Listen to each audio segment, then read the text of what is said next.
Bonjour à tous. Il faut dire que sa peinture n'est pas du tout durable.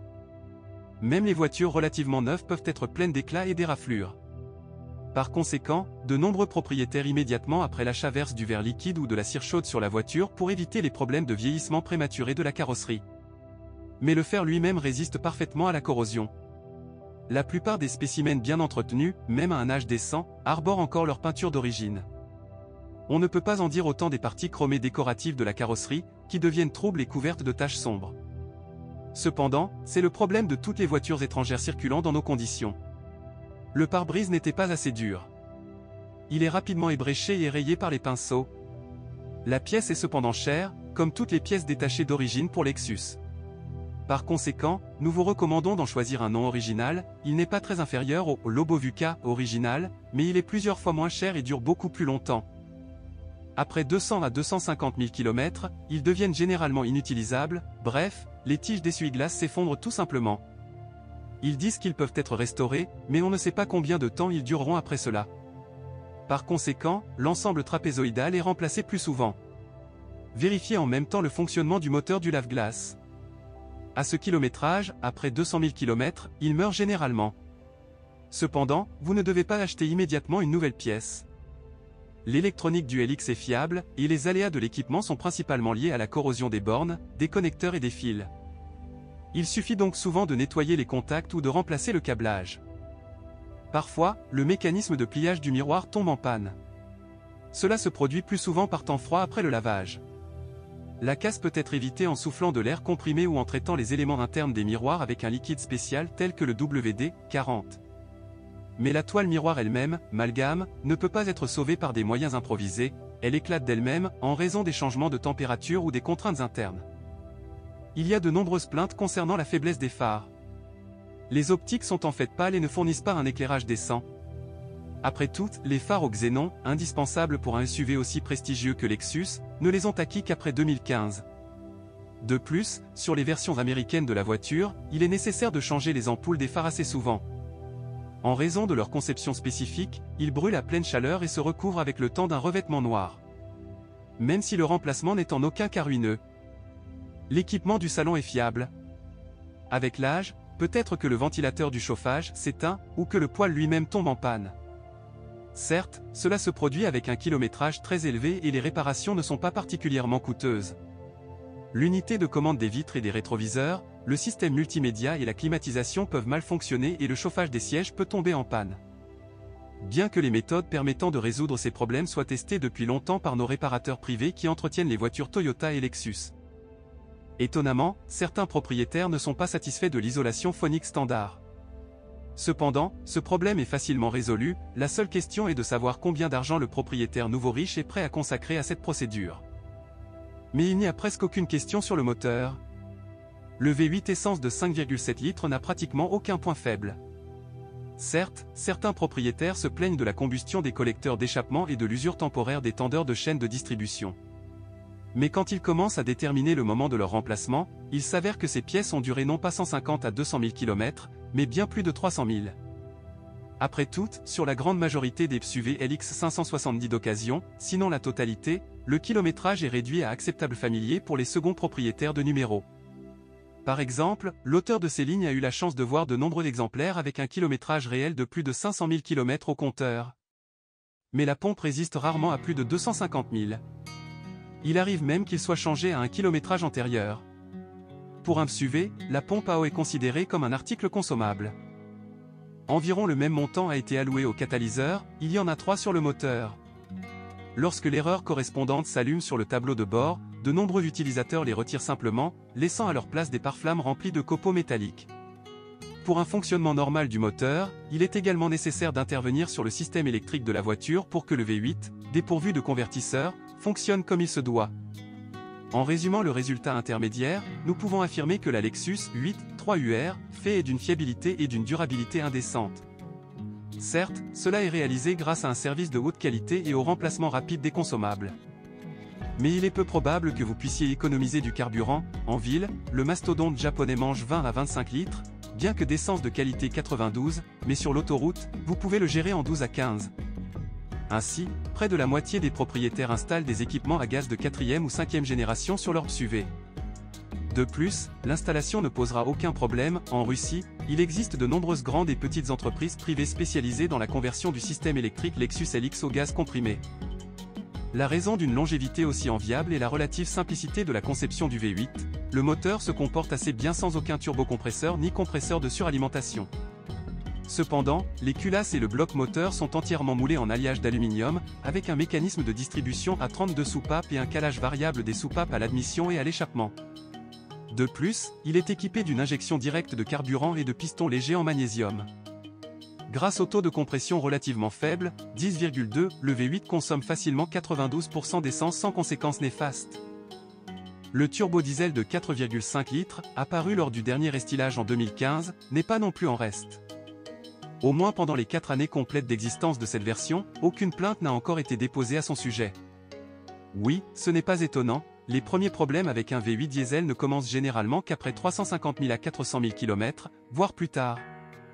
Ces statistiques proviennent de la coplateforme Toyota Land Cruiser 200, sur laquelle cette unité est installée depuis la sortie du modèle en 2007.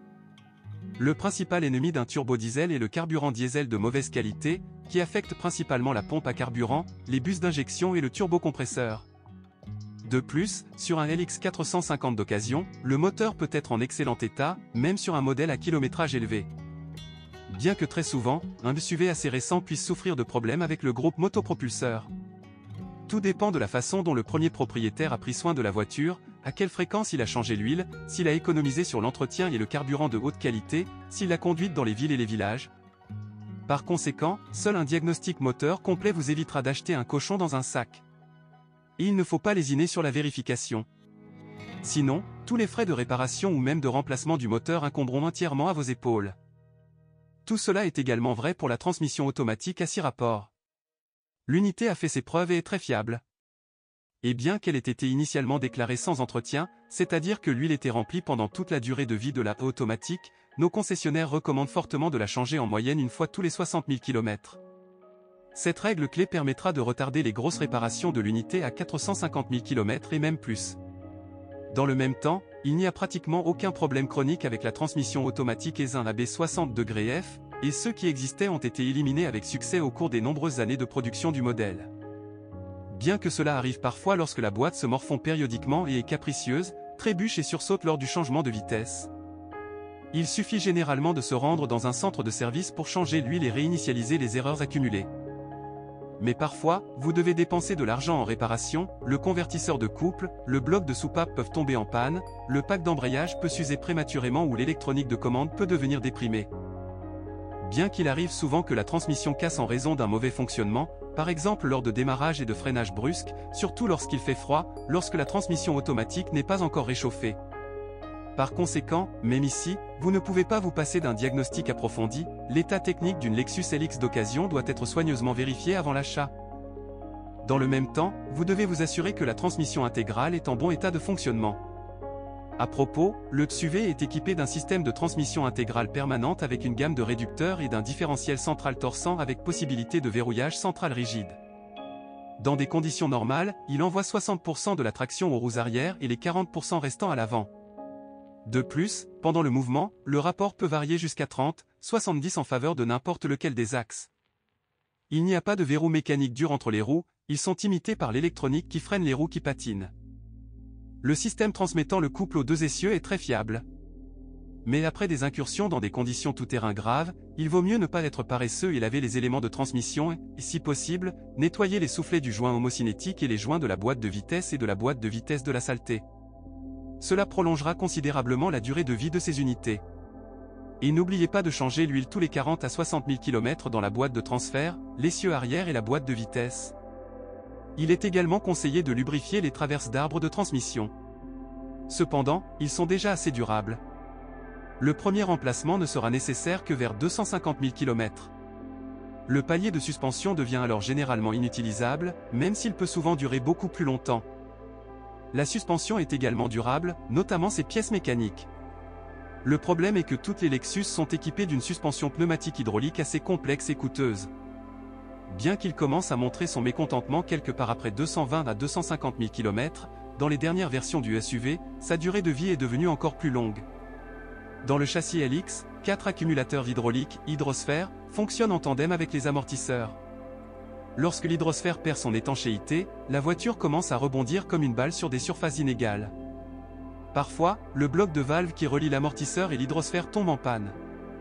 De plus, il ne change que par paire, sur l'essieu avant ou arrière. Si la voiture repose sur les roues avant ou arrière, il est temps de mettre à jour les capteurs de hauteur de caisse. Il y en a 3 sur la voiture, 2 à l'avant et 1 à l'arrière. Ce qui est surprenant, c'est qu'ils meurent presque simultanément. Donc, si le maître en condamnait un, les 2 autres le rejoindraient probablement bientôt. Il est donc préférable de changer les 3 en même temps. Mais ils ne changent qu'après 200 000 km. À ce stade, les amortisseurs avant commencent à transpirer. Si les fuites ne sont pas importantes, vous pouvez toujours conduire dans cet état 50 000. Mais lorsque la fuite devient perceptible, il est préférable de changer les amortisseurs. Sinon, l'hydrosphère se videra et deviendra inutilisable. Les amortisseurs arrière parcourent régulièrement 250 000 km et peuvent facilement endurer 300 000. Pour le bon fonctionnement et à long terme de l'ensemble de cet ensemble, l'accumulateur hydraulique et les amortisseurs, le liquide hydraulique doit être changé tous les 100 000 km. Parmi les éléments de châssis traditionnels, on peut souligner les roulements de roues, qui commencent à bourdonner vers 180 à 220 000 km. Les jambes de force et les bagues stabilisatrices durent à peu près la même durée. La liste des pièces de suspension les plus populaires peut également inclure un ensemble de bras de suspension avant, qui doivent généralement être remplacés entre 150 000 et 200 000 km. En règle générale, la crémaillère de direction survit également à cette période, elle commence à cogner lorsque le kilométrage atteint 200 000 km. Sinon, vous devrez acheter une nouvelle pièce. Mais il faut faire quelque chose avec les freins, je dois admettre que je n'ai pas entendu autant de plaintes concernant ces mécanismes depuis longtemps. Littéralement, tous les propriétaires de LX sont mécontents des composants de frein d'origine. Les Japonais les ont renforcés à chaque restylage, mais ils ne peuvent toujours pas être qualifiés de suffisamment efficaces. Il existe pourtant de nombreuses recommandations sur Internet pour augmenter leur productivité.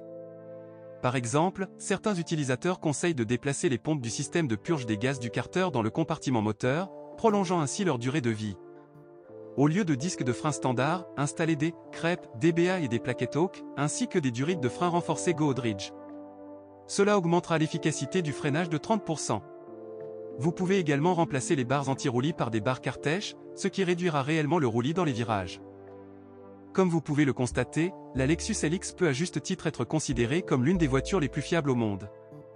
Certes, il est presque impossible d'acheter un exemplaire techniquement bien entretenu, avec un kilométrage réel et sans problème juridique, à un prix normal.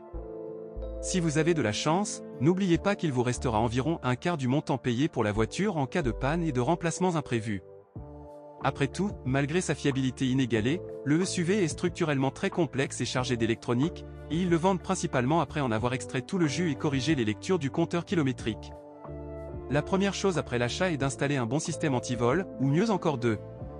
La voiture est tenue en haute estime par les voleurs de voitures. Si vous possédez ou aviez un tel modèle, partagez des informations sur ce qu'il casse et comment dans les commentaires.